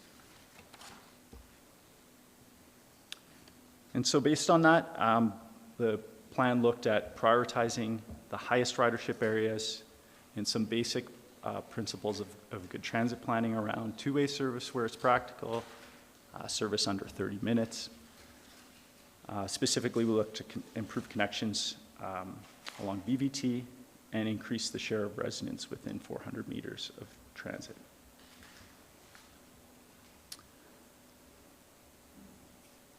Short term, there are recommendations for the grassy route, which is Route 12.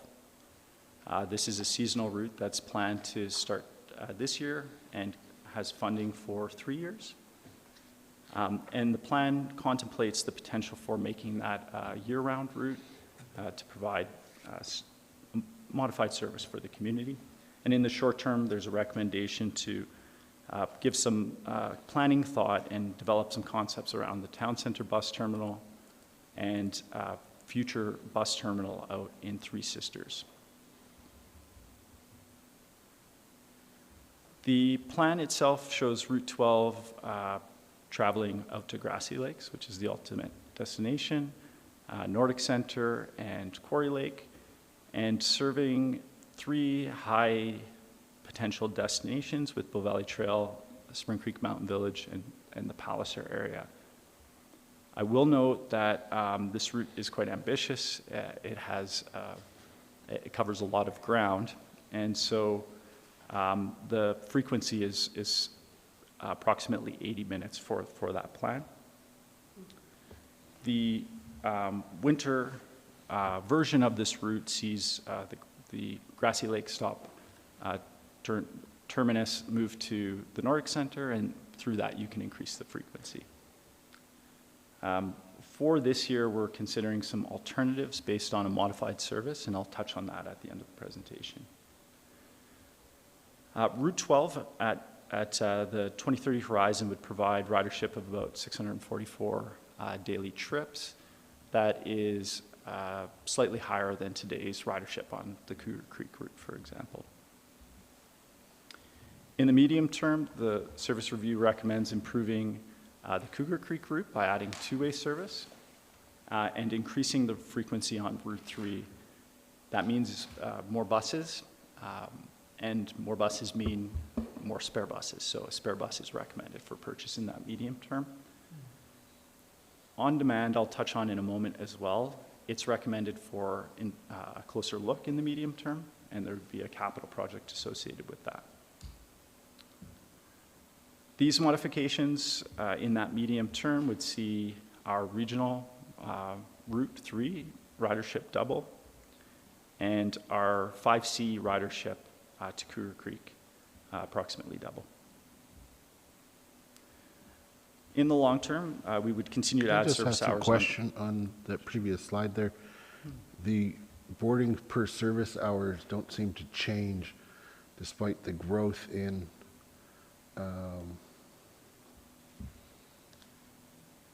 ridership. Is it just because it's going to be same per? No, actually, I'm wondering why the boardings per service hour don't double as well as the ridership doubling. The service hours double with a second bus running counterflow. I see. Okay. Yeah.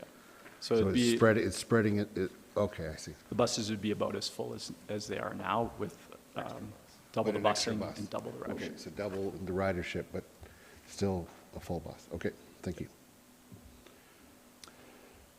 In the long term, continuing to add regional service hours, and then some changes to the routing out in Three Sisters. So this is where we would look as Smith Creek develops out and the resort center develop out, looking to split that route into two. That would see a new route for this Smith Creek and Stewart Creek area starting up, and then modifications to the 5T route to service the resort center. With that would come an additional spare bus and the potential for introduction of on-demand services. And this is what the Route 5T would be modified to look like, and we can see it servicing into the gateway, as well as having a node around the interchange out in Three Sisters. The route is otherwise similar to current, but would travel up and into the resort core as that road is completed and that area is ready to be serviced. Route 5T then would have significant potential, looking at adding about the equivalent of today's total local system ridership of 1,000 trips. And that ridership potential is born out of high potential in the resort center, as well as commercial in the gateway area, on top of the current 400 boardings we see daily today. The new route, Route 13, serving Stewart Creek, would actually use the highway. And so it would travel on a more direct route into the core, traveling along and helping to service Bow Valley Trail, providing additional routing through the central and south portions, and like the other routes, serve into the town center. And ridership potential is seen to be quite high on that route as well, with 1,000 trips at ultimate build-out. So using the different horizons, that helps achieve our 5% mode share target in 2030 and illustrates for us what build-out ridership potential could look like. And all of that can help to inform a future update of the ITP. I'll get into some smaller numbers now with on-demand service, for example. On-demand service is generally designed to provide a broad coverage. The level of service can be reasonably good when you can schedule your trips, but it's not necessarily good for high ridership systems and the capacity that a fixed route would provide. And so what you see is a very high cost relative to the trip potential. This can serve underserved portions of the community. It can also serve in like a handy bus type service. So depending on the needs that we see as we build out the service, the future review would look at those needs and come up with some potential recommendations for how to implement the service. We didn't dig into this too much, but I think it's worth highlighting that the model that was proposed by Dylan. I think it's interesting. I'm not sure we would implement in this way, but the stars shown on the map are destinations that the residents in the green routes could schedule a bus to take them to. So they would be like nodes. So there would be frequent trips back and forth from these nodes. But then from those nodes, you'd be getting on the existing transit routes. I'm not sure how well that model would work. We parked it for now and said that we would study it further in the future. On it Transit is a really interesting piece. I think peak days last year, we were seeing 1,000 trips, ridership. The majority of those trips are going past Canmore right now.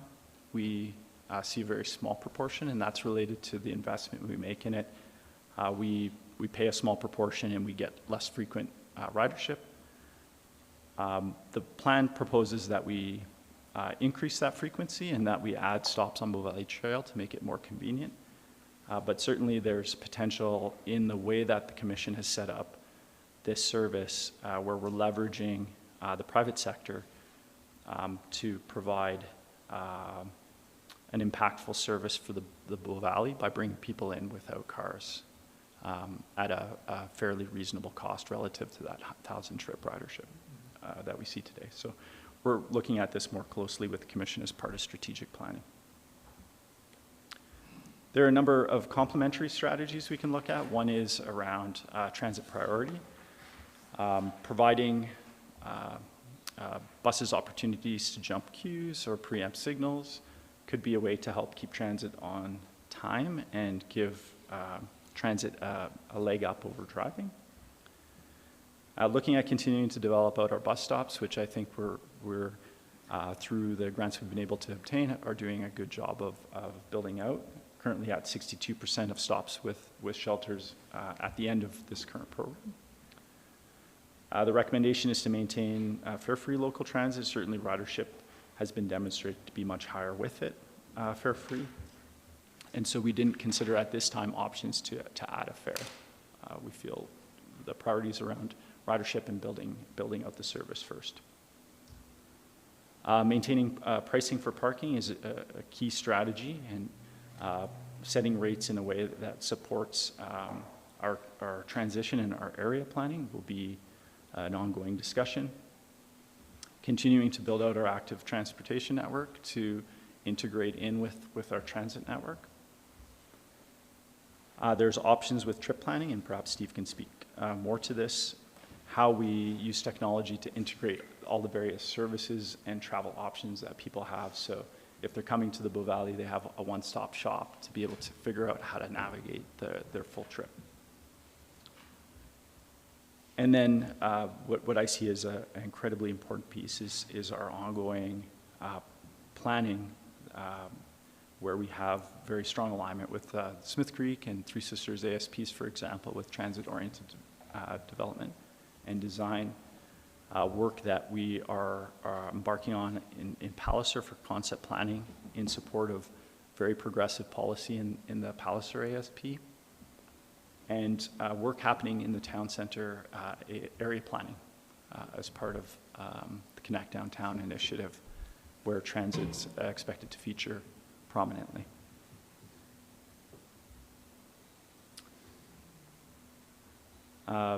Which is a good segue to the downtown terminal upgrades. Currently, we have 2 spots for buses to park. That's full. The Commission would like to see that expanded. We've been holding off while we wait for the town center plan to come together so that we have some assurance around the future planning for that space. In the future at build-out, it's expected that each of the routes would require a dedicated space, and so that would have us with a 6-bus terminal, and ideally that would operate in 2 directions. And so we're working right now with planning on how that layout could potentially be accommodated in the town center and in the best way to integrate with the Connect Downtown plan. So that existing there, that's actually 7, not 67?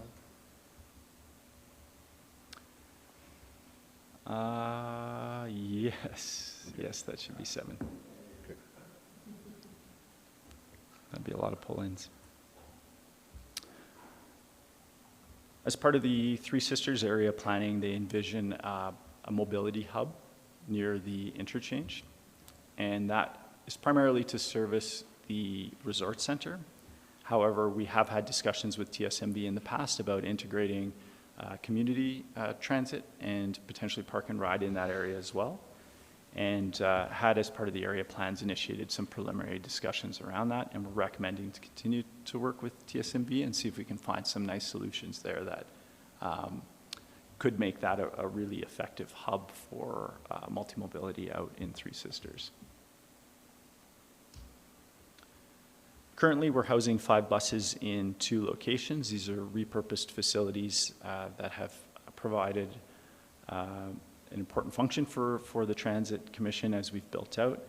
We're projected that the number of buses we'll need to store will double by 2030, and that at build-out, up to 18 buses would require some form of storage and the ability to service and maintain those buses. Banff recently completed their facility. It's a 12-bus capacity indoor, and they have outdoor storage as well. And so just for the sake of the report and discussion, I included a rough estimate of what a similar facility would cost if we were to estimate it today. I'll close just on some details for the seasonal pilot because I think it's worth talking about. The service was intended to start this year with 7-day service, but with challenges with bus procurement, the vendor who was to supply Canmore with an additional electric bus as a spare entered bankruptcy, as we're all aware. And the Commission's been working with vendors to address that and to be able to secure our bus, however it's delayed.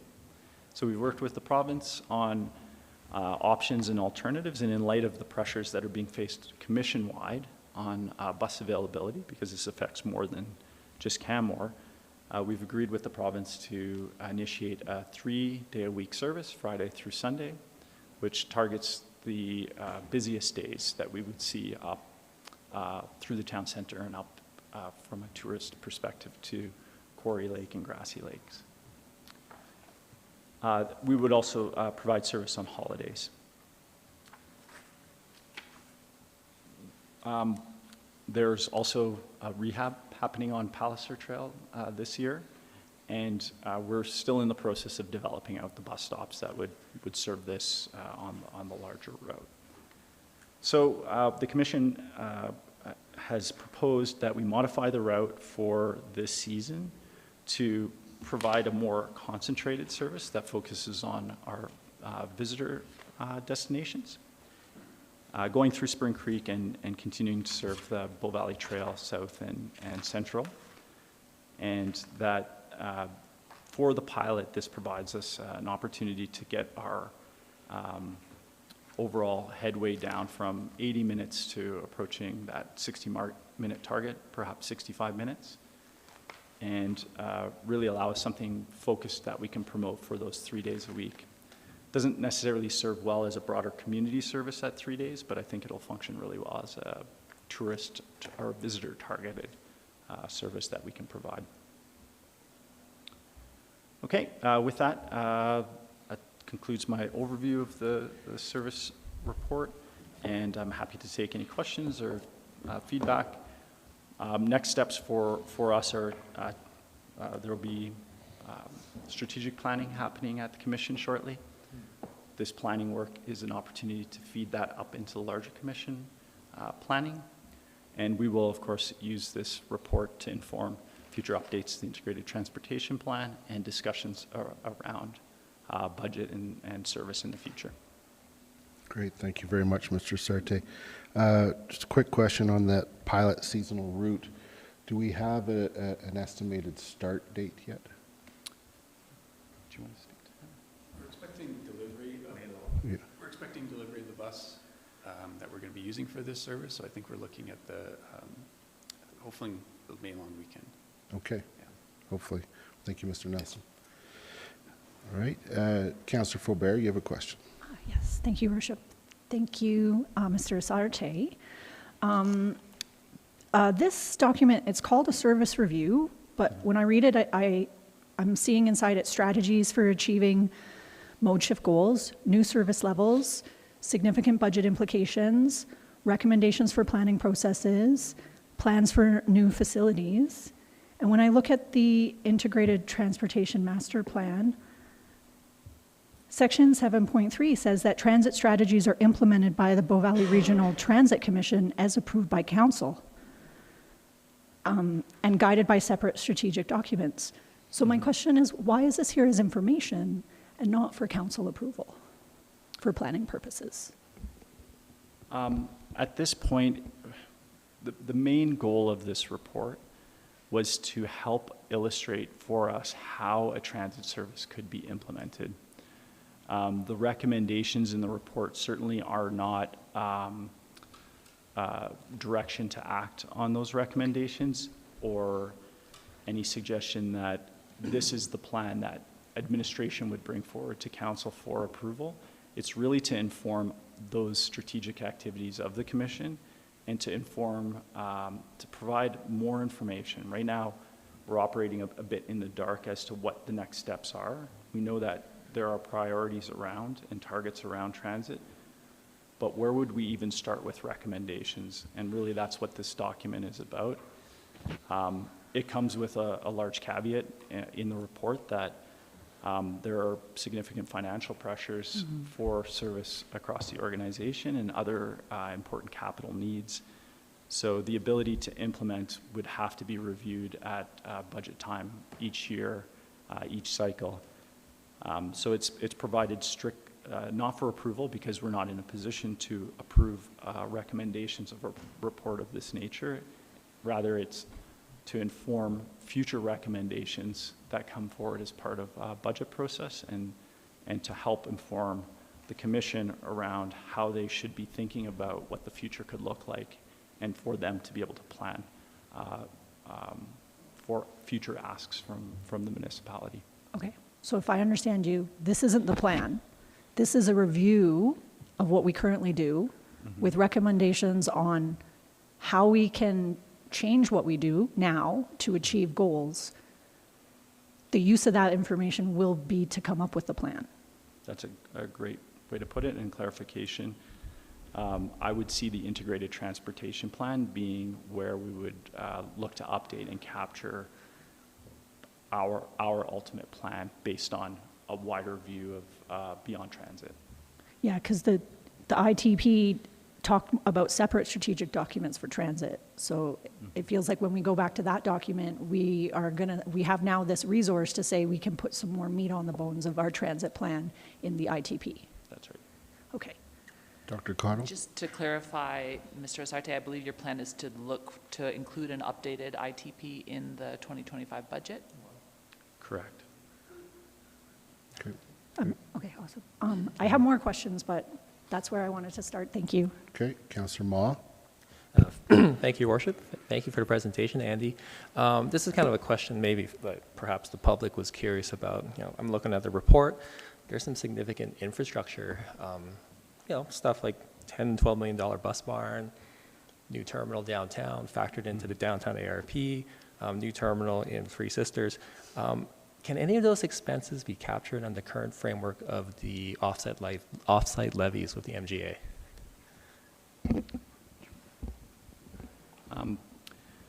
Currently, transit infrastructure isn't offsite eligible. It's very specific in the MGA what can be included in the offsite levy, and particularly it's around roads for vehicles and roads to connect development to the province's road network. And so it's a stretch to plan to include transit. Right. That said, the commission and the municipalities have been successful in obtaining a number of grants. And so the infrastructure that we see built to date, including the bus facility in Banff, and many of the buses have been funded to varying degrees by grants. And so that would figure into any picture as we're planning out some assumption around grant funding as well. Right, okay. And with regards to the new route that we're having that's going up to Grassy Lakes, and I know we're going to Friday, Saturday, Sunday service. Is there a rough idea when the last bus would be leaving from Grassy Lakes, sort of thing? The last bus will be around 5 o'clock, 5:30. That's going to be a busy bus.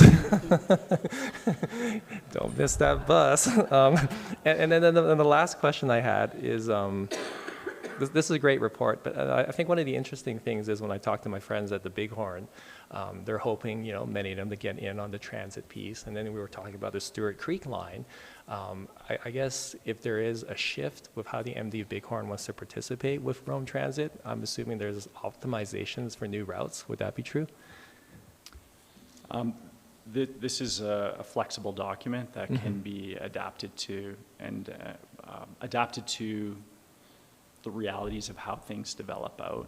I understand that the MD is looking or has expressed interest in the past in doing their own planning, and certainly we could work with them to incorporate that when the time comes. Okay, great, thank you. Councillor Faubert. Me again. Mr. Sarte, this review included a term first mile, last mile solution, which I had to look up. And I'm just hoping you could explain a little more about what that is and whether or not this review opens the door for on-demand microtransit solutions in our community. Can you just remind me the context in which they were speaking to first mile, last mile? Oh, my goodness. I think it had to do with the connection to bus stops, especially bus stops that are more than 400 meters from where people live, and thinking around how do people get to the bus stop if that bus stop is further away than we traditionally would want it to be. I think that's what it was, but I can do a find. Yeah, I'll maybe speak to the micro mobility piece. Certainly, we're working to integrate at the bus stops bike racks, and we see that they get fairly good use. People biking down from Benchlands to Cougar Creek, for example. So certainly, we'll continue to work to incorporate that. I don't think we gave a lot of use to the type of micro mobility you might be pointing to with like e-scooter or bike share programs. Yeah. That wasn't a big focus of this, but certainly something we can consider as we're building out the network. Yeah, I just wasn't sure if this kind of was that, if this created opportunity for that to happen. But my first question around what the service review was helps, because a subsequent plan would then create that policy of allowing those things, right?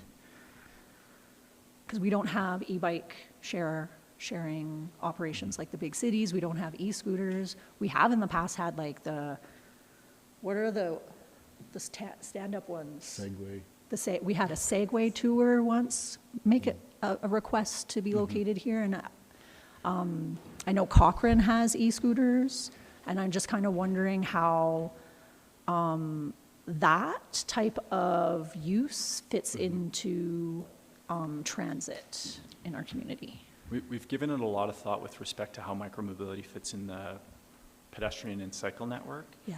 We haven't really given it much thought in terms of the transit network, but I will. Okay. Yeah, I think it's interesting, particularly when you get into intercept parking type scenarios. It could be an important piece of the mix. It just stood out for me because I was like, I don't know what this is. I looked it up and I was like, oh, what does that really mean though? But I appreciate your answer. That really helps me. Councillor Graham. Thank you, Mayor Crowser. Mr. Sarte, I've always been curious as to why On-It is a seasonal service. There are proposals for, mass transit or ideas for mass transit, rail networks, et cetera. And yet, On-It is 3 or 4 months a year. I know there's local businesses that are bringing employees in from outside of town on a daily basis.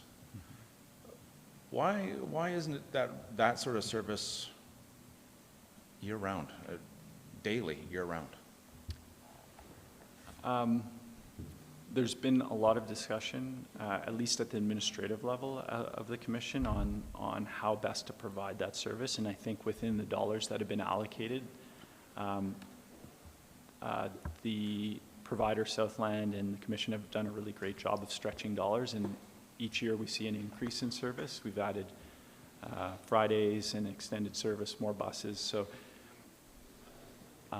administratively, there's been a lot of talk and discussion about the potential and benefit that could see. I think that's probably a discussion to defer to, maybe part of the strategic planning that's coming up about the role that ONIT serves in providing regional transit. And I think right now it's just a question of costs and how best to move forward with any kind of expansion to that. But there's certainly, everyone sees the benefit in the service and has tried to maximize it with the dollars that have been available to date. So the financial viability is the big hang-up factor right there right now. Certainly the summer season, the expectation is you're going to see your highest ridership. So from a commercial operator perspective, they've focused on that time, but even the operator has suggested that there's room to expand if funding's available. It's just a matter of weighing that against other commission priorities. Thank you very much, sir. Councillor McCallum.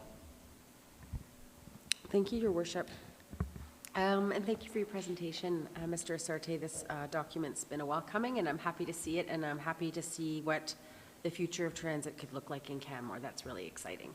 One of the questions I had, and I noticed in the report discussion around the fact that the high school bus stop is a very popular bus stop, the most popular bus stop. And since I have 2 kids in high school and who are big transit advocates themselves, and they're excited to see this new route, especially with summer coming. And you're right, they better not miss that last bus. Thankfully, it's all downhill to our house. In the dark. Whatever. It's not that dark. No.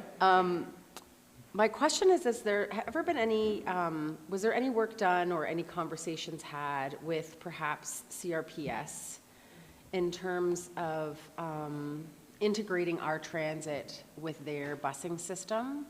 I just got an email this morning, actually, that they're short on a bus, and so they're going to have to amalgamate 2 routes in Canmore. And in some ways, Rome is competing for those drivers within our winter service, or 10 months of the year, versus the 2 months that they could drive for us. But I'm just wondering if there's some efficiencies that could be found in that regard, especially with older students. And this might be a little bit outside of this plan or this document, but I thought it might be an important item to ask a question about, just because we've talked about OLS and CRPS integrating their buses, which I don't think will ever happen, but noting that we have a lot more students at CRPS in Canmore. I wondered if there were some efficiencies that could be found between the 2 organizations moving forward. They struggle to find drivers, just like we do. They pay very differently. They have a very, they can't offer full-time hours a lot of the time to many of their drivers, and you don't have to give me an answer if you don't know. I just wanted to bring it up. The discussions haven't happened, at least not that I'm aware of. Not to say they couldn't, and perhaps that's a strategic suggestion that comes out of that planning. Most of those kids that are getting on the bus must be assigned an actual school bus somewhere else. So it's almost, it's an inefficient use of public resources, whether they are school public resources or transit public resources. Anyways, just a thought. Okay, looking to see if there are any other questions. Seeing none. Thank you very much for your presentation today and for Mr. Nelson being here. Thank you. How are we doing? Do we need a quick break, or are we good to push through? We're good to push through? Okay. Okay. All right, we'll move on to E1 Councillor updates. Looking to rather than going through and just naming each report, I'll just open it up to questions from anyone for anyone. Councillor Mara. Thank you, Your Worship. I have one for Councillor Ma. It's just, you may or you may not know, you're on the biosphere. And I'm just curious, with all the talk we've heard about water, if there's any plans for the rain barrel workshop to come back. We actually had a meeting yesterday, board meeting, and they talked about the success of the rain barrel one, and they're actually looking into potentially, can we source some more barrels? And so it's definitely on the radar. They're just trying to figure out if they have the capacity and the resources to do it. Thank you. You bet. Thank you. Looking to see if there are any other questions.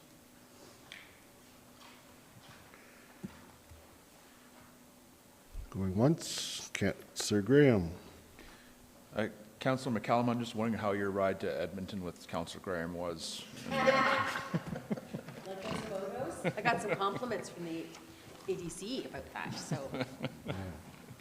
I thought that my last bit of my term, I should add some visuals. It was a pleasure. By the looks, it was a pleasure sharing a ride with you. Yes, it was. We went into some interesting shops. By the looks of it, Councillor McCallum is a little bit more stressed than Councillor Graham. So. Councillor Graham requires herding on road trips as well. Okay. All right, any other questions?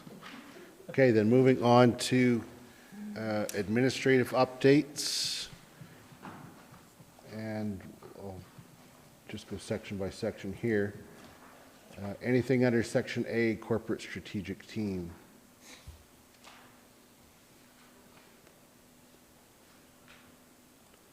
Okay, seeing none. Under municipal services, B, municipal services, any questions? Councillor Graham. Thank you, Mayor Crowser. I was pleased to see that the e-bike program was fully subscribed. And I was wondering what it would have cost to deal with the folks that were not able to win the lottery, so to speak, and get into that program. I believe it was 97 people. Yeah, So it 97 people looks like subscribed, 70 22 were granted, so we'd have to do the math. I mean, 75. 75 unsuccessful in the lottery. Any hopes for them in the future? So, yeah, the budget would have had to be 3+ times higher than what it was. Yep. I do know that the sustainability team is working with the community social development team to look at grants for that. And as this was the first year that this program was offered, they'll look at it again when we review budget for 2025 and beyond. Yeah. I wanted to thank the community for that full uptake on that, and the stores that supported that program. That was incredible. One more on the Safe Park. What is going to be the cost for Safe Park for a participant this year? Do we know? Thank you very much. Okay, and just for our live viewing audience, the responses will have to get back to you. So we'll get that information. Thank you, Councillor Graham. Thank you, Dr. Cottle. Any other questions on section B? Councillor Ma. Thank you, Your Worship. Question regarding Arts and Culture and Canada Day Parade, this 2024. It's saying something about a no water parade procedure. Is there a little bit more information on that? Because I think a little bit of water is not a bad thing if it's not going to be, too serious. Let's talk about that. Do you know? Can you speak to this one? Okay. Okay, Ms. Miller. Yeah, so for the safety and enjoyment of all parade participants, and with the potential for drought protocols, we are taking the aim that, or we're not taking an aim, with no water being advised for all float participants. So last year there was quite a bit of water from multiple float participants, and we'd like to curtail that, as we did have some concerns from those trying to view the parade, and then as well, just for the safety of the participants on the floats, the safety of the participants viewing, and the enjoyment of the parade for all, we would like to advance the no water parade procedures. What if people aren't on floats? It's a little harder to control. Such as I. By floats, do you mean parade participants? Yes. I'd like to discuss more at a different point. Yes, Dr. So Cottle. with all due respect, it is operational. And in a drought season, it's really challenging. And what becomes really difficult, I appreciate for counselors who walk and enjoy doing that as you're walking with people you know in the crowd, but it's really hard for staff to manage. It's incredibly difficult. And people, last year we had a newborn infant who was doused with an entire bucket of water. It was very traumatic for the parents. We've had a number of complaints. So we do not have the capacity to manage people's water. And people will say in the parking lot as we're queuing that they're going to behave in a certain way, and then they get in the float or in the parade, and they may have consumed alcohol or any, like there's a lot that we're having to control. And in a season, we just spent the better half of this meeting on drought. The administrative belief is that it's for the safety and the other messaging that we're doing, that it's where we need to go. So that's where it's landed. Great, thank you. Any other questions, Councillor Morrow? No? Councillor Graham, you have a question on section B still? Or Yeah. So there is a no water zone and then a water zone currently, correct? So if people do not want to participate, currently they can go to the no water zone. Dr. Cottle? That even though that's the way it's advertised and set up, that is not what plays out. And there are people on both sides who don't respect that. And we, unless we're going to put up a fence and have, staff all aligned it, we don't have the resources to manage. Okay, thank you. Any other questions on section B, municipal services? Moving to C, corporate services. Oh, yep, Councillor Merrill. Ms. Miller, I was just, Oh. so I hit the button instead Okay, of. Ms. Miller. Sorry, before you move on, I do have the answer on the Safe Park program cost. So it's $300 for the season and $100 a month. Okay. And does that start in May then? So if, end of May? Okay. After a long weekend, probably. Okay. All right, moving to section C, corporate services. Any questions?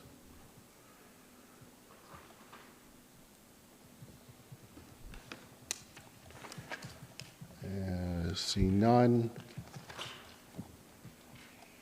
I think that, and D, municipal infrastructure. Any questions on that?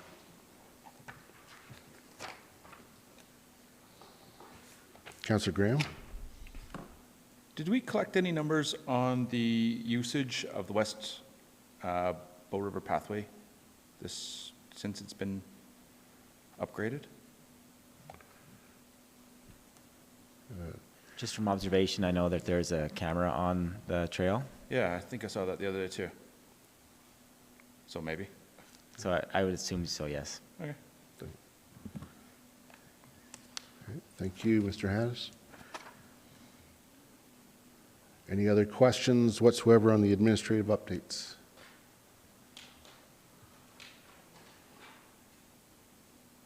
Okay, seeing none. Any questions or comments with respect to council resolution action list?